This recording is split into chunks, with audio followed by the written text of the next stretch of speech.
میرا دل بے ترتیب دھڑکنے لگا۔ کچھ کہنا چاہا مگر زبان ساتھ نہیں دے رہی تھی۔ ایسا لگا جیسے حلق میں کانٹے چبھ رہے ہوں۔ سلیم نے میری گھبراہٹ کو محسوس کر لیا اور مسکرا کر کہا کہ مجھے گھبرانے کی ضرورت نہیں ہے۔ اگلے ہی لمحے میری آنکھوں کے آگے اندھیرا چھا گیا۔ میرے کانوں میں ایک عجیب سی گونج سنائی دی، جیسے کوئی بہت دور سے میرا نام لے رہا ہو۔ پھر سب کچھ دھندلا ہونے لگا اور اس سے پہلے کہ میں کچھ سمجھ پاتی میں بے ہوش ہو چکی تھی۔ جب میں ہوش میں آئی تو میں اپنے سسرال میں نہیں بلکہ اپنی ماں کے گھر میں تھی۔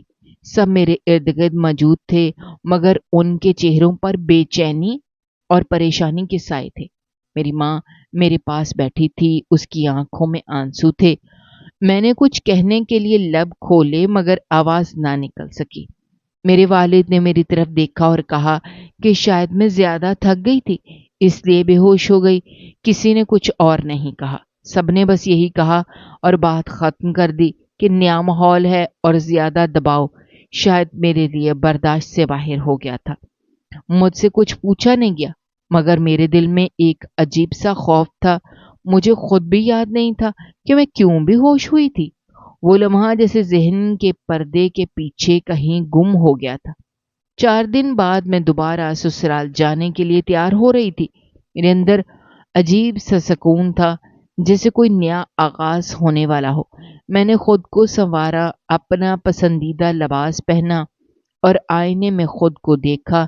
میں خوش دکھائی دے رہی تھی، جیسے اب سب کچھ بہتر ہونے والا ہو، مگر مجھے نہیں معلوم تھا کہ آگے کیا ہونے والا ہے۔ میرا موڈ آج خاصا خوشگوار تھا اور گھر کا ماحول بھی ہلکا پھلکا محسوس ہو رہا تھا۔ صبح سویرے سلیم میرے ساتھ مذاق میں کہنے لگا، پچھلی بار بے ہوش کیوں ہو گئی تھی؟ میں نے ہلکے سے جواب دیا کہ مجھے خود نہیں معلوم، شاید دل کی دھڑکنیں اتنی تیز ہو گئیں کہ آنکھوں کے سامنے اندھیرا چھا گیا۔ اس کے فوراً بعد اس نے مسکرا کر کہا، یہ مٹھائی کون لایا؟ تو میں نے کہا کہ وہ آپ کی امی دے کر گئی ہیں۔ سلیم ہنستا ہوا بولا کہ مجھے تو اندازہ ہی نہیں تھا کہ امی تمہیں قبول کر لیں گی۔ اس نے مزید کہا کہ انہوں نے تو اس رشتے پر بہت سخت رائے قائم کی تھی مگر پھر بھی تمہیں قبول کر لیا۔ اس کے یہ الفاظ سن کر دل میں ایک عجیب سی خوشی اور سکون کا احساس ہوا، گویا میرے وجود کے ہر گوشے میں محبت کی نرمی پھیل گئی ہو۔ چند لمحوں کی ہنسی مذاق کے بعد سلیم نے سنجیدگی سے مجھ سے پوچھا کہ کیا بات ہے، تمہیں کس بات کا ڈر ہے؟ اس کے الفاظ میرے دل پر گہرے اثر چھوڑ گئے، کیونکہ میں جانتی تھی کہ میری حالت میں کچھ تو غلط ہے۔ میں نے اسے بتایا کہ جب بھی تم میرے قریب آتے ہو، کمرے میں داخل ہوتے ہو، میرے سر کے گرد ایک اندھیرا چھا جاتا ہے اور میری آنکھیں بند ہو جاتی ہیں۔ وہ حیرت سے چپ ہو گیا۔ اس نے کہا، تمہیں تو معلوم ہونا چاہیے کہ میں تم سے محبت کرتا ہوں، پھر بھی تم ڈر کے بے ہوش ہو جاتی ہو۔ میں نے اسے جواب دیا کہ مجھے کچھ سمجھ نہیں آتا کہ یہ کیسے ہو رہا ہے، بس ایک دم میرے سامنے اندھیرا سا چھا جاتا ہے۔ وہ دن ایسا ہی گزرا۔ شام کو جب ہم ایک ساتھ بیٹھے تھے اور سلیم نے محفل میں اپنا مزاحیہ انداز اپنایا تو اچانک مجھے وہی پرانا سلسلہ محسوس ہوا۔ کچھ دیر بعد میری آنکھیں دھیمی پڑ گئیں اور میں بے ہوش ہو گئی۔ جب آنکھیں کھلیں تو خود کو اسپتال کی ونگ میں پایا۔ وہاں ڈاکٹر سلیم کے پاس کھڑی تھی اور سخت لہجے میں اسے سمجھا رہی تھی کہ آپ کو اپنی بیوی کے ساتھ جو ٹینشن دی ہے وہ قابل قبول نہیں ہے۔ ڈاکٹر کی باتیں سن کر سلیم کے چہرے کا خاموشی کا آئینہ بن گیا۔ مجھے بھی آہستہ آہستہ ہوش آیا اور میں نے ہلکی سی مسکراہٹ کے ساتھ اپنی حالت بتانے کی کوشش کی کہ مجھے کسی نقصان کا سامنا نہیں کرنا پڑا بلکہ یہ صرف تھکن اور ذہنی دباؤ کی وجہ سے ہوا تھا۔ ڈاکٹر نے تسلی دیتے ہوئے کہا، کبھی کبھار ایسے واقعات ذہنی اور جسمانی تھکن کے باعث ہو جاتے ہیں۔ اس کے باوجود سلیم کی طرف سے ہسپتال میں بہت زیادہ فکر مندی اور پریشانی کی کیفیت نظر آ رہی تھی۔ سلیم نے خاموشی سے ڈاکٹر کی بات سنی اور پھر میرے پاس آ کر پوچھا کہ تمہیں واقعی کوئی تکلیف تو نہیں ہوئی؟ میں نے آہستہ سے جواب دیا کہ میں بالکل ٹھیک ہوں، بس کچھ پلوں کے لیے ایسا محسوس ہوا جیسے میرے دل پر بوجھ پڑ گیا ہو۔ مگر میرے دل کے اندر یہ خیال بھی مستقل رہ گیا کہ شاید میرے اندر کوئی ایسی بیماری ہے جس کی نشانی یہ بے ہوشی ہے۔ اسپتال سے گھر واپس جانے کے بعد حالات اور بھی پیچیدہ ہو گئے۔ گھر والوں نے مل جل کر یہ سوچا کہ شاید میری طبیعت میں کوئی کمی ہے اور مجھے کسی ماہر ڈاکٹر کے پاس لے جانا چاہیے، مگر سلیم ہمیشہ اپنے طریقے سے سب کچھ سنبھالنے میں مصروف رہتا۔ اس کے باوجود میری حالت میں کوئی خاص بہتری نہیں آئی۔ ہر روز صبح سے شام تک جب بھی سلیم میرے قریب آتا دل کی دھڑکنیں تیز ہو جاتی اور میری آنکھوں کے آگے اندھیرا چھا جاتا۔ میری آنکھیں ایک دم بند ہو جاتی تھیں۔ گھر والوں نے بھی اس بات کو نوٹ کر لیا کہ میرے اندر ایک عجیب سا خوف چھا گیا ہے۔ گھر کا ماحول کچھ یوں تھا کہ سلیم اپنی محبت اور سنجیدگی کے ساتھ میری دیکھ بھال کرتا، جبکہ میری ساس بھی اپنے انداز میں میرے لیے مزیدار کھانے تیار کرتی تھی اور میری نندیں بھی اپنی محبت اور پیار سے میرے آس پاس رہتی تھیں، مگر میرے اندر کا اضطراب کم نہ ہوا۔ گھر کے کچھ افراد نے میری بیماری کو ذہنی دباؤ کا نتیجہ بتایا اور کہا کہ شاید مجھے کوئی خاص طبی بیماری نہیں ہے، بلکہ یہ صرف تمہارے دل میں چھپے ہوئے خوف کی عکاسی ہے۔ سلیم کی محبت کی شادی میں وقت کا پہیہ ایسے گھوم رہا تھا کہ اسے محسوس ہوتا تھا جیسے اس کی شادی ابھی تک مکمل طور پر نہیں ہوئی ہو۔ وہ ہر لمحہ اپنے اندر کی بے چینی کو چھپانے کی کوشش کرتا اور میرے لیے ہر ممکن کوشش کرتا کہ میں خوش رہوں، مگر جب بھی وہ میرے قریب آتا میرے دل کی دھڑکنیں تیز ہو جاتی تھیں اور میری آنکھوں کے سامنے اندھیرا چھا جاتا تھا۔ یہ سلسلہ اس قدر معمول بن گیا تھا کہ گھر والے بھی اب اسے میری بیماری کا ایک حصہ ماننے لگے تھے۔ سلیم ہر دن صبح اٹھ کر اسی امید میں جی رہا تھا کہ شاید آج کوئی حل مل جائے، شاید آج میں یہ راز جان سکوں کہ مجھے یہ بے ہوشی کیوں آتی ہے۔ ایک دن سلیم نے میرا حال سنجیدگی سے جاننے کے لیے مجھ سے اکیلے بات کرنے کی ٹھانی۔ وہ بیٹھ کر میرے ہاتھ تھامنے لگا اور نرمی سے پوچھا کہ تمہیں واقعی کیا محسوس ہوتا ہے جب میں قریب آتا ہوں؟ میں نے دل کی گہرائیوں سے اس کی بات سنی اور بتایا کہ ایسا محسوس ہوتا ہے جیسے میرے دل کی دھڑکنیں ایک دھیمی دھن میں ڈھل رہی ہوں، جیسے کوئی غیر محسوس بوجھ میرے سینے پر بیٹھا ہو۔ میں نے مزید کہا کہ شاید میری آنکھوں میں ایک غیر متوقع اندھیرا چھا جاتا ہے، جیسے میں کسی گہرے خواب میں کھو جاتی ہوں۔ سلیم نے میرے یہ الفاظ بڑی بے چینی سے سنے اور پھر خاموشی اختیار کر لی۔ اس کی آنکھوں میں میری کیفیت کو سمجھنے کا عزم جھلک رہا تھا، لیکن وہ الفاظ میں بیان نہیں کر پا رہی تھی۔ وقت گزرتا گیا اور میری حالت میں کوئی واضح بہتری نہ آئی۔ گھر والے اور سسرال کے افراد اب اس بات پر بھی اختلاف کرنے لگے تھے کہ شاید مجھے واقعی کوئی بیماری ہے جس کا علاج ضروری ہے۔ کچھ دنوں بعد ایک ماہر نفسیات نے ہمارے گھر کا دورہ کیا تاکہ میری حالت کا جائزہ لیا جا سکے۔ اس نے بتایا کہ میرے حالات کا تعلق شدید ذہنی دباؤ اور اندرونی تناؤ سے ہے۔ اس نے مزید کہا کہ ایسی حالت میں علاج کے ساتھ ساتھ میری زندگی میں تھوڑی بہت تبدیلیاں بھی ضروری ہیں تاکہ میں اپنے اندر کے خوف اور اضطراب سے نبٹ سکوں۔ سلیم نے بھی اسے یقین دلایا کہ وہ میری دیکھ بھال کے لیے ہر ممکن کوشش کرے گا اور میں اس کا ساتھ دینے کا وعدہ کرتی ہوں۔